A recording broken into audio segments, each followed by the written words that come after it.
Radhe Krishna digital channel પ્રસ્તુત કરે છે.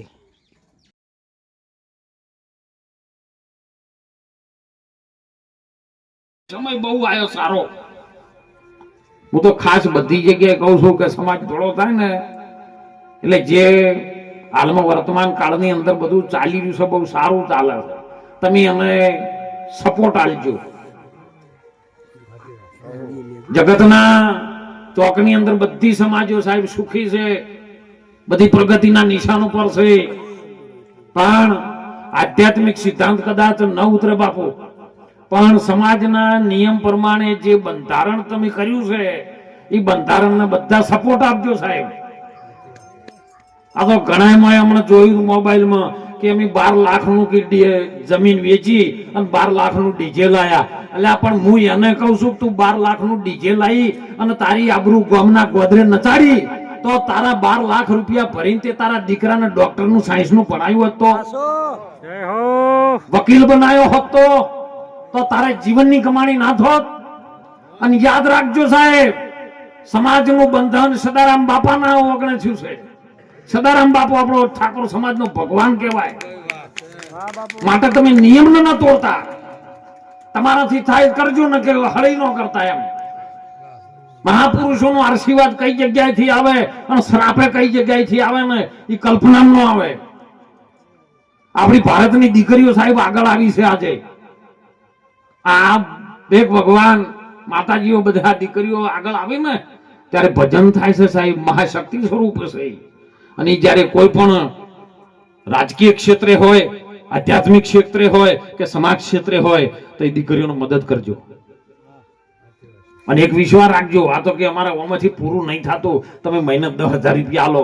અરે મારા ભેગા ખાલી આવો મહિનો 10,000 હું આપીશ સાહેબ, પણ હું બેહું એટલી કડા 4 કલાક તમારે ટકીને બેહી રહેવાનું. ના કેમ પૂરું થાય? અરે તમારી માના ગર્ભમાં શરીર હતું, એક નાની કોટડી હતી સાહેબ.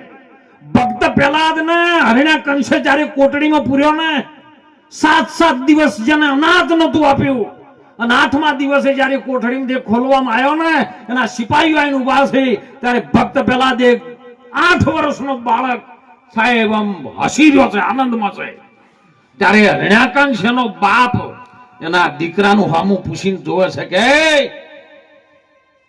7 દિવસથી તને અનાજ આપ્યું નથી અને અનાજ વગર તું આવી રીતનો કોઠડીમાં હસી રહ્યો છે, તારા શરીરમાં કોઈ પ્રકાશનું નૂર કેવી રીતનું વર્તાઈ રહ્યું છે. ત્યારે ભક્ત પહેલા જ બોલ્યો છે કે બાપા તમે હજી ભૂલો છો, મારો નાદ છે ને એ નિરંજન નિરાકારી છે, જગતનો દાતાર છે, દયાળુ છે. એ જીવનું તણકલાતી મોડી કીડીથી કુંજર સુધી પૂરું કરતો હોય તો તમે જે વખત આ શરીર તો તમે એમ કહો છો કે 10 બાય 10 ની રૂમ છે, પણ મારી માના ગર્ભની અંદર ઈ ખાયલી હવા વેતના અંતળામાં હું હતો તોય મારું પૂરું કરવાઈ આવતો હતો, અને તમારું હવે પૂરું નહીં થતું. સાહેબ જાગી જવાનો યોગ છે. આ સંતો એમ જ જગાડી રહ્યા છે. અને ખૂબ જીવનની અંદર પ્રગતિ કરો. તમે કોઈ પણ સિસ્ટમ ને ફોલો કરશો ને તો બહુ સારું થશે. બાકી પરમાત્માની જે કરામત છે ને એમાં કોઈ મીઠા કરી શકે એમ નથી. અને એટલા માટે સંતો વારંવાર પોકાર કરી ગયા, ભજન કરજો સાહેબ. ના નથી, ભક્તિ કરજો, ભાઈ ભાઈથી પ્રેમ રાખજો. ખૂબ જીવનની અંદર સારું જીવન આપણાથી કેમ જીવાય અને બીજાને આપણે કેવી રીતના સારા માર્ગે લઈ જઈએ, બસ આરો ભાવ રાખજો ને ભગવાન તમારું અટકવા નહીં દે સાહેબ. અને એટલા માટે પંચભૂતોના શરીરમાં રહેવા વાળો એ સંતો પછી તમને પ્રગટ કરીને બતાવી દે કે આ બોલવા વાળો બીજો કોઈ છે. આ બોલી રહ્યો છે ને કુરુક્ષેત્રના મેદાનની અંદર ભગવાન શ્રી હરિ નારાયણ કૃષ્ણજી અને અર્જુન બે મધ્યમ રથમાં લાયા છે. તાણ આ રથે આપણો મધ્યમાં આવ્યો છે. જોજો હો, આ 14 ઇન્દ્રિયોનો બધેલો રથ છે. અને ભગવાન શ્રી હરિ નારાયણના હાથમાં આપી દો તમે એની લગામ. અર્જુને આપી દીધી હતી કે બાબા તમે રથ હાંકો, આપણે રથ જાય રે હાંકવા દાખત મેળ પડશે.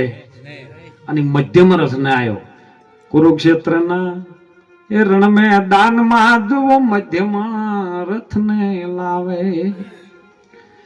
અરે જ્ઞાન ગીતાના દઈ અર્જુન ને ધનુષ બાણ ધરાવે. યુદ્ધમાં અર્જુન ને રે એ સગપણ એને સગપણ આડે નતા આવતા સાહેબ. એ બહુ જ્ઞાની હતો, ભગવાન કૃષ્ણના શરણમાં રહેવા વાળો હતો અને એને ખબર હતી મધ્યમ એટલે જો ઉપર આકાશ ને ધરતી છે ને આપણી મધ્યમાં રથ છે. આ કાયાનો રથ છે ને એ મધ્યમ જ છે અને એની અંદર એક સૂક્ષ્મ દેહ છે, એની અંદર મધ્યમ એક બીજું રથ છે. એ નારાયણ બોલી રહ્યો છે. તું તનમાં તપાસી લે, તારી કાયામાં એક નારાયણ બોલે. આ બે પવન જયારે સમય જોઈએ ને બે વાતો બંધ થઈ જાય ને એટલે મધ્યમ જયારે નાડી ચાલુ થાય ને એ પરમાત્માની છે, સૂક્ષ્મના નાડી જેને કહીએ છે. અને એ કણ તમારી સાચી વાત આવે જેને સુરતા સડે ને આકાશમાં અને શૂન્યની બહાર જાય તો ને શૂન્યમાં રહે તો સુધી સંસારમાં રહેવાની શૂન્યના શિખર ઉપર ચડી જાય અને જ્યારે મેરુ નામનો મણકો એ લાગી જાય સદગુરુના વચનનો અને એમાં એક ઉપર જો મણકાને રાખવા વાળી એક ગોઠ સહી શક્તિ મહાશક્તિ છે. અરે બાપનો જાણવો હોય તો પેલું માને પૂછવું પડે. આ તો ડાયરેક્ટ આજમાં ઓળખાઈ ગયો, તમે સંસ્કૃતિ બગાડી નાખી છે. આત્મા ડાયરેક્ટ એમ નથી ઓળખાયો. પેલા જતા શીખો, સારા માર્ગે લઈ જાઓ, મંદિરે જતા શીખો, સારો સંસ્કાર પાઠવો અને પછી આત્મા ઓળખાવો. જેને ડાયરેક્ટ આત્મા ઓળખાયો છે ને એ ઘેર બબે છોકરા દારૂ પીવે.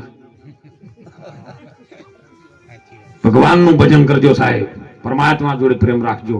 ડાયરેક્ટ પરમાત્માને આપણો ઓળખાવો નહીં, પરમાત્મા મય બની જવાનું છે. નદી ગોડી થી અને પાણીની અંદર જબર પાણી આવ્યું હોય ને એટલે નદીનું પાણી દરિયા મળી જાય, દરિયાને ઓળખી ન શકાય.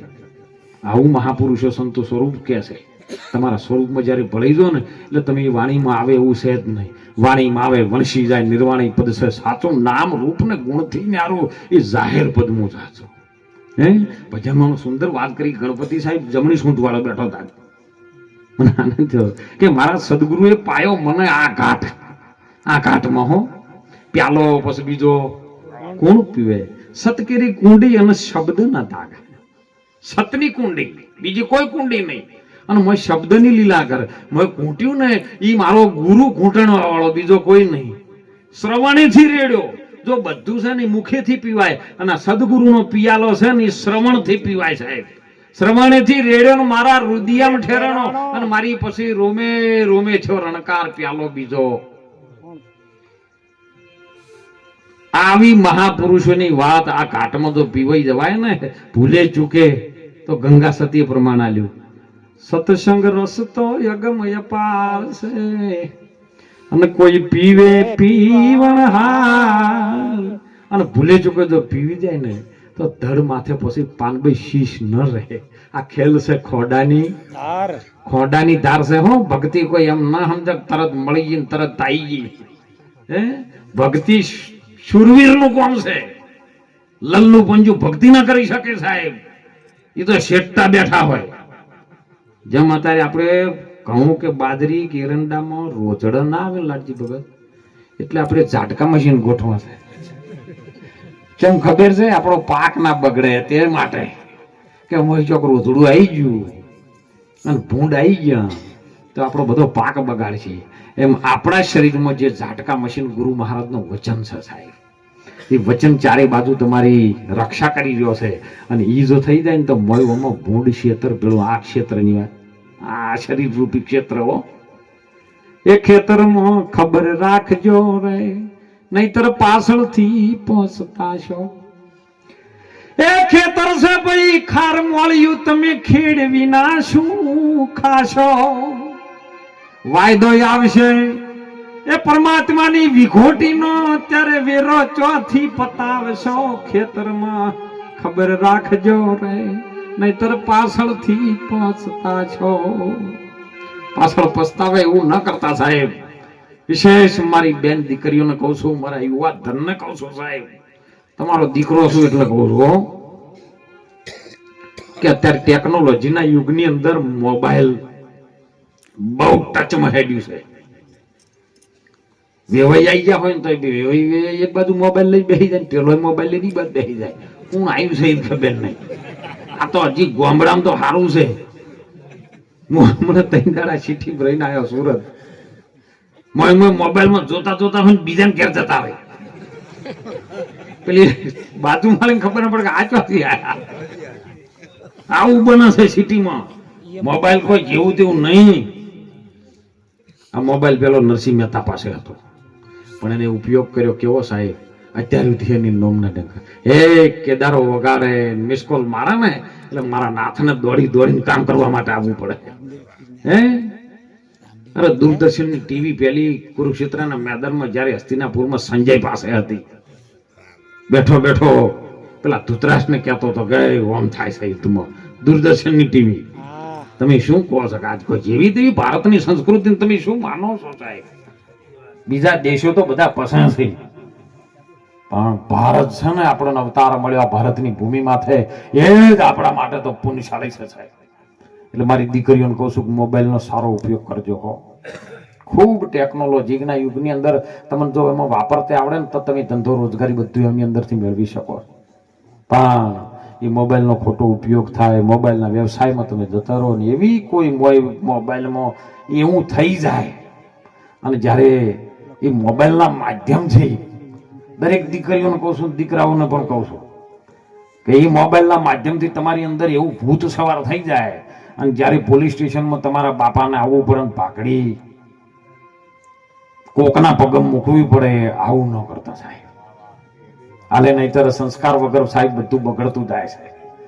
હજી મને ધન્યવાદ છે સાહેબ, મારા મને ગર્વ થાય છે કે આ સુધી કોઈ ભલે દાંતેડા ઉપર મજૂરી કરતો હોય લાલજીભાઈ, પણ હજી ક્ષત્રિયનો દીકરો એની માને કોઈ દાડો વૃદ્ધાશ્રમમાં મૂકવા ગયો નથી, એવો ઇતિહાસ જોયો નથી. ખૂબ જાગજો સાહેબ, ભલે દાંતેડા મજૂરી કરે પણ એની માને કોઈ દાડો વૃદ્ધાશ્રમમાં ન મૂકે. ખૂબ જાગજો, સમય આવે છે, આ સંસ્કૃતિ ફેદાઈ ના જાય, તમારા બધાના હાથમાં છે સાહેબ. આપણે બધા સાથે રહી જીવનની અંદર કઈ દિશા તરફ આપણા બાળકોને લઈ જવા છે એ તમે નક્કી કરજો.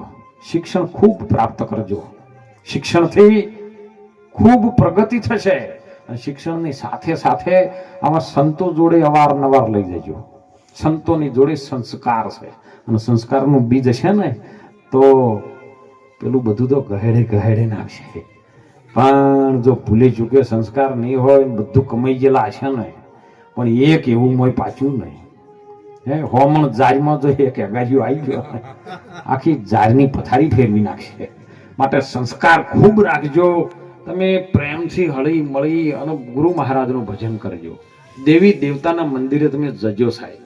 બની શકત સવારે દીવો કરજો, અગરબત્તી કરજો, ભગવાન સૂર્યનારાયણને પ્રાર્થના પણ કરજો. એની અંદરથી તમે એમનો મોનો ભગવાન ડાયરેક્ટ આપણને ઓળખાઈ જાય છે. આપણે ભગવાનના મંદિરે, માતાજીના મંદિરે જઈએ ને એટલે આપણું મન છે ને એકાગ્રતા થઈ જાય, એક શાંતિના ઘરમાં આવે છે, અને ત્યાંથી તમને સારો વિચાર પ્રગટ થાય, અને વિચારથી જ બધું રચાય છે. જેને જેને વિચાર સારો કર્યો ને, જો એના ઘેર ભજન થાય, સંતોની બદરામણી થાય ને ગુરુનો આશીર્વાદ ઉતરે સાહેબ.